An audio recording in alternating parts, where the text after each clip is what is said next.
This video is sponsored by Squarespace. Whether you need a domain, website, or online store, make it with Squarespace.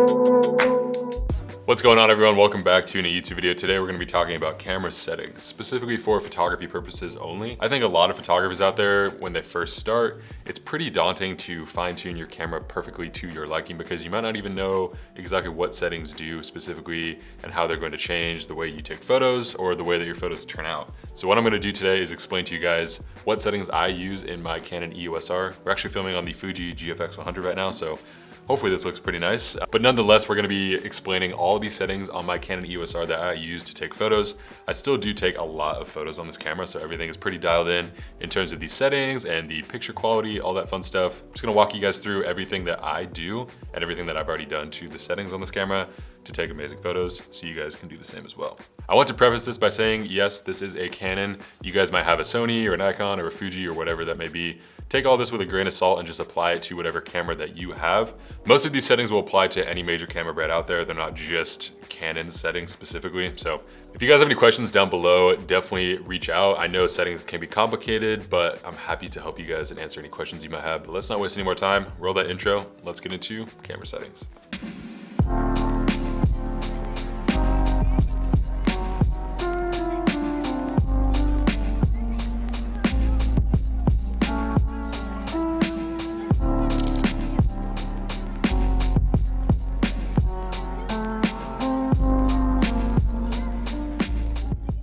So the first setting we're gonna be talking about, I know this is pretty basic, but we're gonna be chatting about RAW versus JPEG. So if you go to the image quality tab on your Canon camera, or if you don't have a Canon camera, guaranteed pretty much any other DSLR has RAW capabilities. Even phones can shoot RAW nowadays. The point is, you always wanna be shooting in RAW. Sometimes I shoot in RAW plus JPEG because it's nice to have that fail-safe of a JPEG file if my RAW photos somehow get deleted. The EOS R only has one card slot, but if you guys have a camera that has multiple card slots, for example, the Fuji GFX 100, I usually write RAW files to both of the cards just so I have a backup. SD cards are notoriously flaky when it comes to backing up and writing large files, so it's always good to just have a backup. I think it's something super simple that even if you only have one card slot, I would highly recommend using RAW plus JPEG on here. I just think it works really well, and it gives you that necessary fail-safe if all your RAW files are gone. So moving down the settings here, we have image review. This is something that is more of a personal preference. I usually keep it at 2 seconds. I do like to see the photo pop up on the screen right after I take it. Some people don't. You can turn that off pretty easily. It's really just a personal preference. If you want to be able to see the photos that you take right away, I have it come up for 2 seconds only and then it goes away. So you can mess around and decide which time frame is best for you, but this is really a personal preference. Something I would highly recommend that you guys disable is releasing the shutter without a card. This just gives you the peace of mind that no matter what, you're gonna have a card in there and you're gonna be writing photos to it. This has happened to me quite a bit where I take photos and I don't realize that there's a card in the camera. Usually cameras are pretty good nowadays with letting you know you don't have a card inserted, but sometimes it happens and then that is just kind of the worst case scenario. So make sure that you have that off. That's just a super simple setting that I would definitely recommend you turn off. So moving over, exposure simulation is something that I would definitely recommend you turn on. This might not be there necessarily with older DSLR cameras unless you're shooting in live view, but with mirrorless cameras, that's kind of the benefit. Whatever you see through the eyepiece is what you're actually going to get, and if you adjust the shutter speed or the ISO or your aperture, it's going to reflect the exposure as such. So I definitely recommend you turn this on as well. It just helps you know if you have proper exposure or not. Super simple, but very important. Moving on to white balance, this is another pretty basic terminology, but I think it's honestly really important. I usually have mine on Kelvin. Kelvin is essentially the all manual mode for white balance. It's just nice to be able to adjust it based on my liking. Sometimes I want to shoot a bit warmer than the camera would normally shoot on auto. Sometimes I want to shoot a bit cooler, and this is great for that. But if you guys don't really care too much, especially if you're shooting in RAW, you can shoot in auto white balance, which is definitely going to be the quickest and most efficient option. But if you want to shoot in Kelvin and have all the control, those are the two that I would recommend. I don't really use like the presets on here, like the Kelvin presets. I usually just do auto white balance or Kelvin, one of the two. So moving on to picture style, this is another pretty important setting that I personally use. Essentially what this means is it's going to affect the images that you take in your camera. Anything from sharpness to contrast to saturation to color tone, you can adjust all of this. If you're shooting in RAW, this doesn't really matter too much because you're gonna be able to adjust the photo however you want in post. But if you're shooting JPEGs or if you're shooting motion JPEG video, which is probably the most common thing, all of this is going to be applied to that JPEG image. So it's important to fine tune this to your liking. Now, usually what I do personally is I bump the contrast down a little bit. I like to add contrast back into my image when I'm editing, and I also bring down the saturation as well. I just like to have a nice kind of flat image to work with when I import into Lightroom, especially when I'm shooting video. This is really helpful as well because it helps me dial everything in post. There's other settings on here as well, probably on your guys' camera as well. I don't really mess around with those too much, but it's really important to take note if you want more contrast or you want less contrast, which is definitely what I would recommend. I also would recommend turning down the sharpness as well, because you can add all that back in post. You don't want the camera to be doing something for you that you can just do in Lightroom, which is going to do a lot better job most likely. And you want to make it as easy as possible on the camera to just take a good photo. So the next section of settings we're going to be talking about is autofocus. This is another really important setting. Obviously, if you're shooting manual, I guess if you're manual focusing, this isn't really going to matter as much, but for the vast majority of us, we all shoot with autofocus, especially in today's age where autofocus is really, really good. I would highly recommend you use it. It's all just about dialing in your autofocus to your liking. So we're just gonna go over a few settings here that I think will really help you decide what you want and what you need with your autofocus on your camera.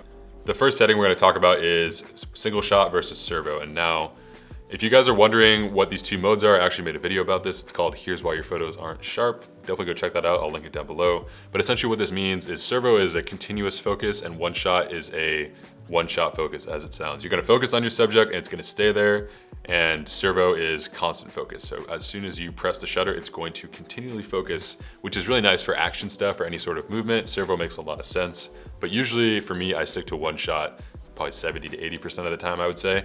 And then if I need that motion tracking shot, servo is great.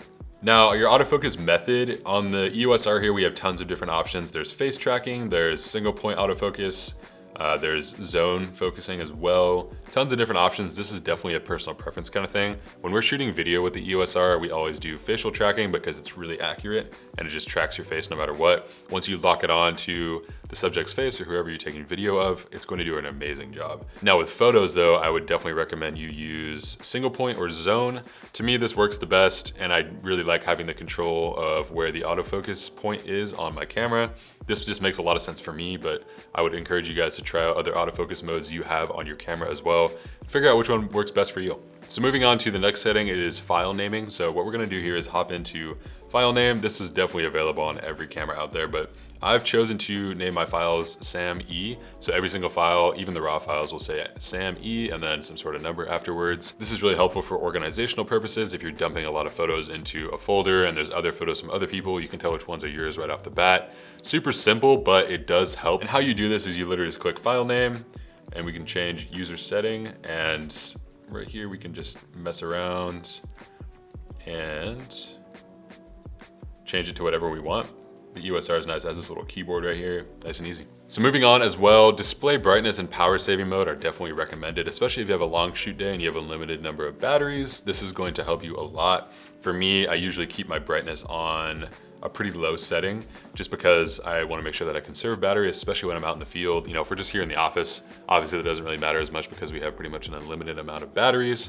But for me, when I'm out and about taking photos, I usually turn the brightness down as much as I can. Obviously you can only turn it down so much, but what I would recommend, especially if you have a mirrorless camera, is to turn it down pretty low. And then obviously one of the biggest pros to having a mirrorless camera is you can look through the EVF here and look at the photos you've taken.